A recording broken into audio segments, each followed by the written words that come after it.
All right, here we go.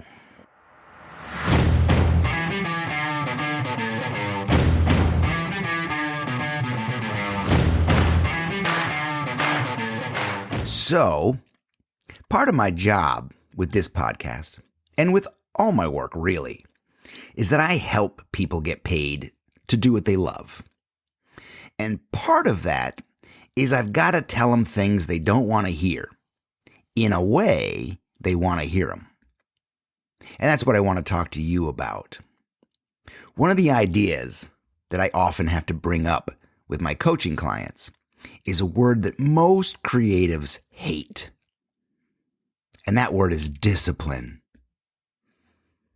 If you want to get things done, you need discipline. Discipline creates consistency, and consistency is where most of us fall off the wagon. Most people don't care for the word. Most creatives hate the word. And the reason is it sounds like it comes from the military. You know, it's like shoulders back, chin up, suck in your gut, private, right? But discipline is freedom. Discipline makes things happen, especially in the form of scheduling and organization. And that's what I want to talk to you about today. Scheduling is how you get things done. The way to ensure a beautiful future is to create it now. Start creating it now. Have a schedule for it. Be organized about it. Having a schedule and being organized will beat talent every time. And don't worry if you think you're not talented, because you are. If you're listening here, you are. Quite frankly, you were born with multiple talents. And scheduling will help build that for you. So let's work on the discipline aspect, which you are probably not. Talented, sure. Disciplined, I don't know about that. Hell, it's even hard for me sometimes to be disciplined. So let's do this. Okay? So tell me, what does your day look like? Literally, what does your day look like? Can you see it on a schedule? Do you have a to-do list for the day? When does your day start? Have you scheduled personal time for yourself? This is the right question. How do you get shit done and not leave yourself stressed all the time? I am not the most efficient mofo on the planet, but I have a tendency to get a lot of things done. And more than that, when I come up with ideas or projects, when I think of something, ooh, that'd be cool, that should be out in the world, they generally become real. So I'd like to share my thoughts on scheduling with you, okay? Here we go. A good day starts the night before, meaning you should plan out what is going to happen. So when you wake up, you know what to do. And you're not fumbling around looking for something to do or overwhelmed by options. You don't know where to start. The first thing on my schedule is usually time for the gym, because the gym and exercise is my therapy. It makes me happy. It moves all those chemicals through my body and replaces old oxygen with new oxygen. The gym and exercise gives my brain new blood and new air and new energy. So I always schedule the gym. And I know when I'm going to go during the day, preferably in the middle of the day to break up my working periods. And if I can't get there in the middle of the day, maybe I can schedule an evening session. Everything else gets scheduled around my personal time. This is called self-respect. Write that shit down. Write that shit down. Self-respect. Right about now, you're thinking, oh man, this James Victoria is one cool dude. I wish he was my dad. I wish he was my mentor. I wish he was my guru. Hell, I wish he was my coach. Well, you can make that happen. Go to yourworkisagift.com. Click on coaching and let's talk. Let's build your business. Let's help you get paid to do what you love. That's what I do for people. Let's talk. Okay, so a good day starts the night before.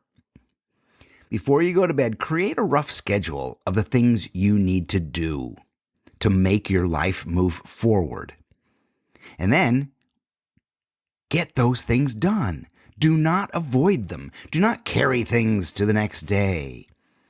Honestly, most items don't take as long as we think they will.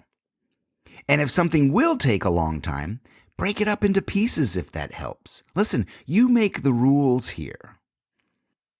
Now here's a good question. When does your day start? My day begins very early.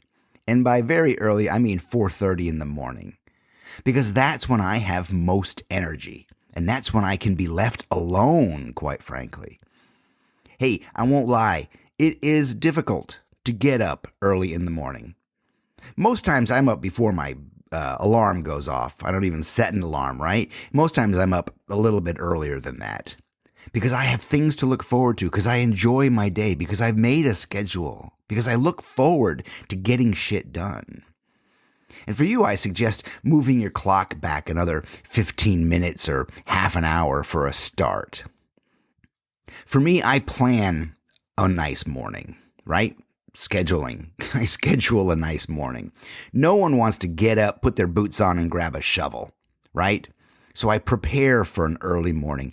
I make the coffee the night before. I prepare it the night before. I have my list of things I want to do. I prepare to make my mornings great. I have a nice coffee ritual. I have a nice spot where I sit outside in the dark and I can look up at the stars, and my dog comes out with me to roam around in the dark. I take pride in waking up before the birds. And it's one of the rare times in the day that I'm actually left alone. My children get up at 6:30, so I have at least an hour to an hour and a half to get a lot done. I tend to spend this time not answering emails, but tending to whatever writing I have, whatever real think work I have. You'll find that if you wake early, you can get a lot done before the actual day starts. When my day starts, it's usually disrupted by a lot of to-dos, right? A lot of things I need to respond to. It really breaks up the creative flow. So I try to break my day into 3 creative working periods. They're not particularly long, but they are efficient. So I have my early morning session. And then I have to take care of kids and get them breakfast and get them off to school and usually run an errand and then make breakfast for myself and feed the dog and do all that stuff. And then from about 9:30 or 10, I can work until noon. Right? That's my second creative session. And then noon is for me. Noon is when I'll go to the gym.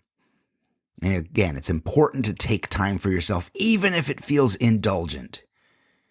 Getting to the gym or even just showing up there is just as hard as showing up to work, right? We resist the things that are good for us. It's really crazy. And then after the gym, when my body is all energized and have had all the chemicals changed in me, I have another chunk of the day where I can sit down and concentrate and make things. This is where I can play. This is where I can feel free to create physically with my hands. For this period, I usually work out until it's dinner time or until the energy runs out, quite frankly. I've got to be super conscious of my energy. And if it's not there, I don't work. And if it's not there for a full day, I choose not to work. And I'll find something fun to do or turn to a hobby. Right? For me, I like woodworking, so I always have a project going. My current project is a coffee table that I'm making. Seriously sexy fucking coffee table. You gotta see this thing. But if my mind and energy aren't into creative work or writing for my business, I just let it go. I don't complain, I don't whine, and I don't beat myself up. I let it go because I know that the energy will be back. If not tomorrow, then the next day. And that's a super important element of scheduling and getting things done, is knowing when to stop, knowing when not to feel like you're forcing meat through a grinder, right? It's knowing that your energy comes and your energy goes. Now, I understand there are a lot of apps available. And you're probably thinking, well, what app should I use and how should I? Well, see, now what you're doing is you're procrastinating by research. You're going to research and find all the perfect apps instead of spending time making a schedule for yourself. There are a lot of apps. I don't care for those. I want to stay off my phone or computer as much as possible. I prefer a piece of paper and a pen. I do have a Google Calendar that I work off of that has all my year laid out. But I also have a calendar on the wall that I find much more efficient and even visually accessible. I can see it and go, okay, that's coming up next week. Awesome.